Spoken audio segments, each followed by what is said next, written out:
పరిగెత్తుకుంటూ వెళ్ళిపోయింది. ఎందుకు వెళ్ళిపోయింది ఆవిడ నాకు తెలియదు. కానీ నేనైతే గట్టిగా దృఢంగా నేను బాప్తీసం తీసుకోవాలని ఎదరికి వెళ్ళిపోయి బాప్తీసం తీసుకోవడానికి ముందుకు కొనసాగాను. బాప్తీసం తీసుకున్న తర్వాత పశ్చాత్తాపంతో ప్రార్థన చేసుకుంటూ ఉన్నాను. ఇంటికి వచ్చిన తర్వాత నేను బాప్తీసం తీసుకున్న తర్వాత నా దృష్టి వేరేగా ఉంది. అంతకుముందు ఏ మనుషుల వైపు చూసినా నాకు ఎటువంటి బాధ లేదు, ఎందుకంటే నా స్వార్థం కోసం నేను బ్రతికాను. కానీ బాప్తీసం తీసుకున్న తర్వాత ఒకరోజు ఆల్ నైట్ ప్రేయర్కి వెళ్ళానండి. ఆల్ నైట్ ప్రేయర్కి వెళ్ళిన తర్వాత అక్కడ ఒక విషయం జరిగింది. ఏంటంటే నేను ఎప్పుడు మందిరంలో ప్రార్థించేదాన్ని కాదు, పాటలు మాత్రం పాడేదాన్ని.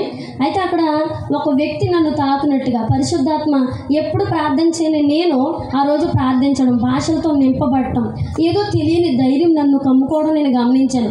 అంతకుముందు చాలా పిరికితాను నాకు, నిలబడి ఇప్పుడు ఇలా చెప్తున్నానంటే ఇది కేవలం పరిశుద్ధాత్మ శక్తి మాత్రమే, నాకైతే అంత ధైర్యం లేనే లేదు.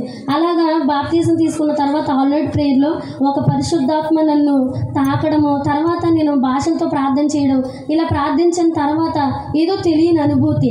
అంతకుముందు మనుషుల వైపు చూసినప్పుడు నాకు ఎటువంటి బాధ లేదు. కానీ ఒకవేళ నేను బాప్తీసం తీసుకున్న తర్వాత యవనస్తుల వైపు చూసినప్పుడు, త్రాగే వాళ్ళని చూసినప్పుడు అయ్యో వీళ్ళు నశించిపోతారు కదా, నరకానికి వెళ్ళిపోతారు కదని హృదయంలో ఏదో తెలియని బాధ. వీళ్ళ కోసం నేను ప్రార్థన చేయాలని ఒక ఆశ కలుగుతుంది. అలాగే నేను ప్రార్థిస్తూ ఉండేదాన్ని.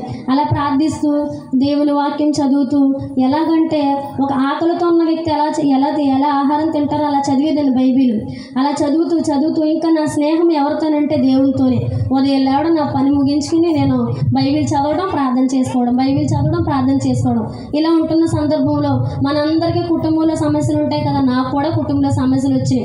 అయితే నేను ఏమనుకున్నానంటే నా కుటుంబంలో సమస్యలు తీర్చుకోవడానికి నేను గల్ఫ్ దేశం వెళ్ళిపోవాలని, ప్రభువా నాకు మంచి గృహం ఇవ్వు ప్రభువా, నేను నీకు ప్రార్థన చేసుకుంటాను అక్కడ పని చేసుకుంటూ అని దేవుని సన్నిధిలో తీర్మానం తీసుకున్నాను. అలాగే మంచి గృహం ఇచ్చారు దేవుడు నాకు. నేను మస్కట్ దేశానికి వెళ్ళిపోయాను. మస్కట్ దేశానికి వెళ్ళిపోయిన తర్వాత మనందరిలో ఒక వీక్నెస్ ఉంటుంది. ఏంటో తెలుసా? మనకి ఏదైనా బాధ వచ్చినప్పుడు, ఏదైనా ఆపద వచ్చినప్పుడు, ప్రభువా నువ్వు నాకు ఇది చేయనైనా నీకు చేస్తామంటాం. ఆపద వచ్చినప్పుడు మొక్కుకుంటాం, కానీ ఆపద తీరిన తర్వాత ఏం చేద్దాం? మర్చిపోతాం. దాన్ని దేవుడికి నమ్మకస్తులుగా ఉండం. అలా నేను అక్కడికి వెళ్ళిపోయిన తర్వాత ప్రార్థన చేసుకుంటానని ఇక్కడ మాట ఇచ్చాను. కానీ అవతలికి వెళ్ళిపోయిన తర్వాత 3 నెలలు ప్రార్థన లేదు, వాక్యం లేదు. నా పక్కన ఇంకొక ఆవిడంటే ఆవిడతో పాటు